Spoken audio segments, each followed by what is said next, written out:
there's a detrimental cut-off point often for women of a certain age. But the trends are changing significantly. HSBC did a recent study and published their findings on midlife female entrepreneurs. And 62% of those women said they're starting businesses not because they're forced to, but because they want to. They're backing themselves. So we will start to see that coming through more. We take the lead from Asia, who are doing phenomenal things, good education, cultural support, a real wealth of experience of women who are, realising their ambitions as they're getting older and not contracting them. It's phenomenal to see.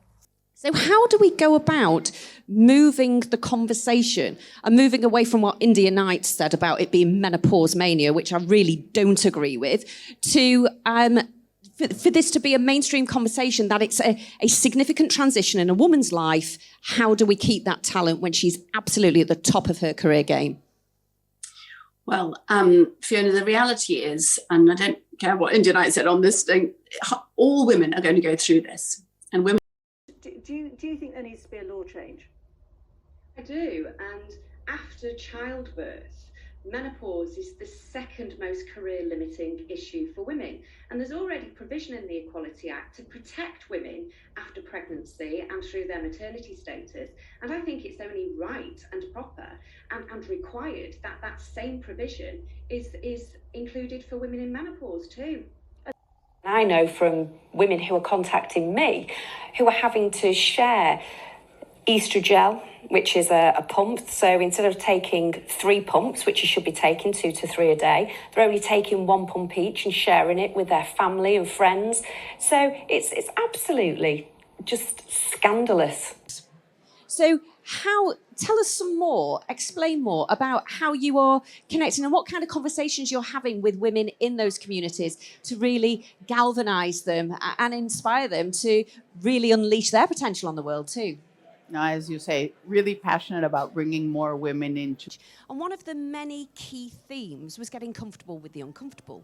How do we do it? And if we are leaders ourselves, how do we create those environments where we can't forecast every single change? We can't see exactly what's coming, but what we can do is prepare the competencies in our leaders to be agile enough to be able to deal with those changes. Because you find yourself at an inflection point where it's, do I continue or do I quit? And every person who's either been through perimenopause, menopause or postmenopause will really resonate with that. And women tend to get feedback based more on their personality rather than their performance. And I'm going to use the M word, which I discussed yesterday with Helena Morrissey. If you are in menopause, the disadvantage doubles. And we campaigned for the new HRT prepayment prescription.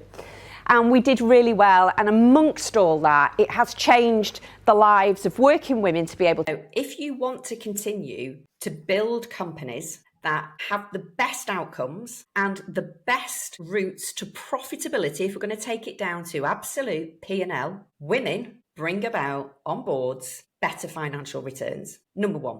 So keeping your women means you're keeping good financial opportunities in your business.